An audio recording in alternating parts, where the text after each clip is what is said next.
What's happening, guys? I'm back with another video, and today I've got something terrible to show you. It's a video about a banker who had his life destroyed by the police. It's one of the saddest things I've ever seen in my life. I think it's a little bit older at this point, but I still think it needs to be publicised and put out there. This first appeared on Channel 4 News, and the video you're going to see is from them. Just take a look at this. I'm not going to add much commentary to this. I don't think there's any commentary needed. Just take a look at this video. It's absolutely atrocious. Just watch it to the end and then let me know what you think. This is a story about one of Britain's bank managers, Dale Semper, a really successful bank manager. His mother Lynette has worked for the NHS for 20 years. His partner of 2 decades, Denise, works in human resources. Yeah. He said he's too big to get kisses, you know. And this is the story of how their happy, successful lives have been almost destroyed.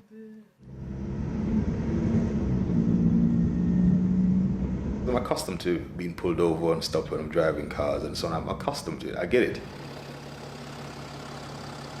Never liked it, but I understood, right? But this particular day when they've come out, it was so many police officers. And they said, we're here to arrest you for firearms. I'm like, firearms? I'm like, really? I said, no, you got the wrong person. I don't get this. I'm on my way to work. I'm a bank manager. I do not get this. And I'm arguing. I'm like trying to explain myself. I'm like, no, this can't be me. It was the most traumatic experience ever. Being pulled over, and before you could blink, the handcuffs were on Dale and he was pulled outside the car, and I was trying to understand what is going on. What did we do? Trying to get a sense from the cops and not understanding what's going on, and basically just being shouted at to stay in the car, be quiet, we're talking to him. Having this played out before somebody actually gave me some information, we're arresting him on firearm. I'm just like, okay, I can breathe now because I know what it is, and I know we don't have any firearms, so, you know, let's let this play out. Police told Dale he was being arrested for possession of a firearm, and they had a warrant to search his home. So at that time, I'm thinking, you have about 15, 20 people here. What is it that, what could I have actually done to have made something like this happen? Why are they here? Around the same time, police were breaking into his mother's flat while she worked at the local hospital. I worked for the NHS 20 years coming July. And to hear that guns going through my flat, are they crazy? And when I came home, I saw my door busted. So there's a padlock on my door. A lot of things were scattered on my house. All of my drawer with my panties, my bras, everything was pulled out, thrown on the floor. I wouldn't even wish that on my worst enemy. Back at Dale's, the police's line of questioning, which he says he was later to learn underpinned the allegations against him, was how could he afford the things in his house? A nice car. One of the comments the police officer even said when they came in, how did you get to have all these things? I'm like, have all of what? I don't understand. And he's like, it's clear that on one of the statements they've written, they said we're living above our means. I'm like, how can you know we're living above our means? You don't know what I do. No firearm was found in his house, his partner's or his mother's. And for the first, but certainly not the last time, the family thought that would be the end of it. But during the search, police found just under £2,000 in Dale's safe. Initially, the arrest was for firearms possession. Now it was for money laundering. How is it possible from firearm to money laundering? Something is not quite right. And from the onset, the undertone to this whole investigation was, look at us, we are black people. This is the reason why this is continuing, and there is no end to this. We both go to work, we both put in our 9 to 5, we make sure we do that. You know, we didn't come from much, but we're making sure that together we're on the same page, we're doing it for ourselves, and, you know, we don't ask for anything. We're out there fighting for it. Dale was suspended from his job at the bank. Police obtained a financial restraint order freezing all his assets. Dale, who owns a number of buy-to-let properties and with his partner shares a six-figure income, says he couldn't even get £1 out of the cash point. Terrified, the couple replaced their legal aid solicitor with a private lawyer for several weeks, focusing on justifying all of Dale's financial dealings. The information he provided was, I have an explanation. I've explained my assets, my finances. He produced, within 24 hours, a file because they said his watch, his jewellery, his possessions were all tainted items. So under the Proceeds of Crime Act 2002, they made the assertion that everything was part of the proceeds of crime. They have used shoestring or false intelligence that there's a young black man with no previous convictions driving a brand new X6, enjoying life, and then the next day he's the enemy of the state, where his assets, his finances are paralysed, his mental health compromised, his whole life is literally being watched. 7 weeks after it was put in place, the financial restraint order against him was dropped, as there was no lawful grounds for it to remain in place. He was awarded £10,000 in costs by the Crown Prosecution Service. Once again, Dale assumed this meant the case against him would be dropped. Once again, he was wrong. After months of asking, the Met Police finally provided the original warrant and details of the information they used to get it. It actually said that I was involved in a sham marriage, money laundering. I'm thinking, what? I go by 4 different aliases, different names. I'm thinking, okay, what? I'm into drugs, human trafficking, and the worst one was terrorism. I'm like, Alongside this litany of enormous allegations, they also had to tackle a series of basic errors in the police information about Dale, a British passport holder born in Montserrat. There is this element of being from Jamaica, which he isn't from Jamaica. I am Jamaican. I'm proud of being Jamaican. He has no links to Jamaica apart from me, but he's now it's part of what they're investigating. First, he's in the UK illegally. That's something that could have been quashed very easily. You know, he's got ties to trafficking. Trafficking, come on. It's like they've packed the case so highly for us to defend ourselves that it's gonna overflow, and the overflow is for him to end up in prison. Still suspended from work, for months and months he was left in limbo. One time he called me, he was going to the gym, and he called me, he said, Mommy, I'm at the park, and I was going to work. And he called me and he was crying, and he said, Mommy, I'm going crazy. Why are they doing this to me? You could imagine hearing that from your child. Oh dear, it's a nightmare I can't wake up from. How dark was it for you?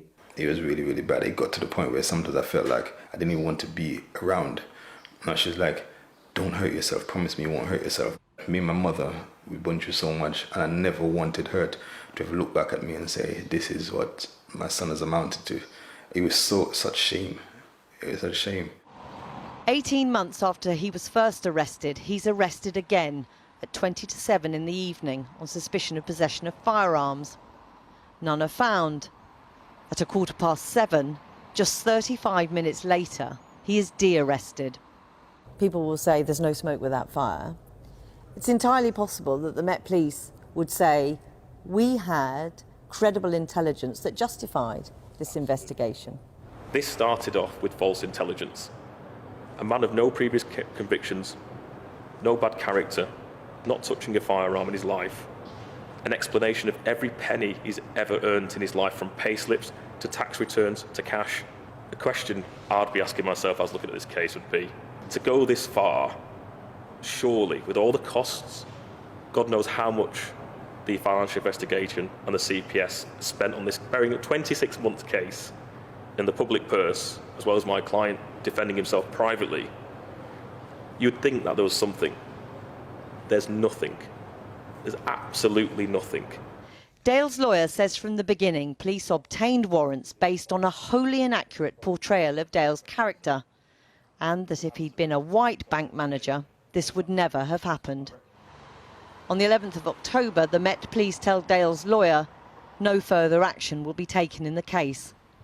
There was no apology.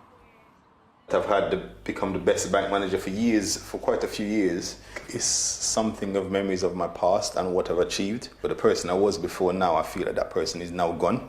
Like I said, I feel like something has been taken away from me, and I feel like I can never get that back. If when someone rings my doorbell or even knocks on my door, automatically I think someone is there to get me.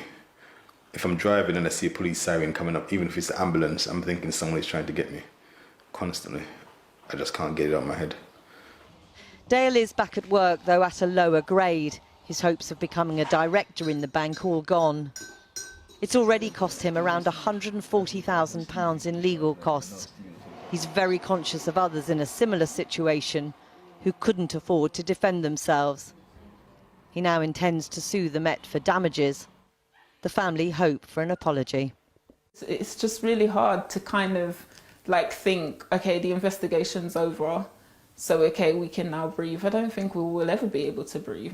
It means so much to me that people that's around me, they would know that I was innocent. I just feel that if you're good people and you're doing things correctly, in the end, you will prevail. It will happen. It has to happen. You know, you try to work hard, be a good citizen, and still, as a black man in this country, you get harassed by the police. I mean, this guy had never done anything wrong. I mean, he was a bloody bank manager, for Christ's sakes, and he still gets harassed by the police. I mean, how many times are going to raid this guy's house and find nothing, and then try and get him on some BS money laundering charge over 2K? I mean, what person with a half-decent job doesn't have 2K on hand?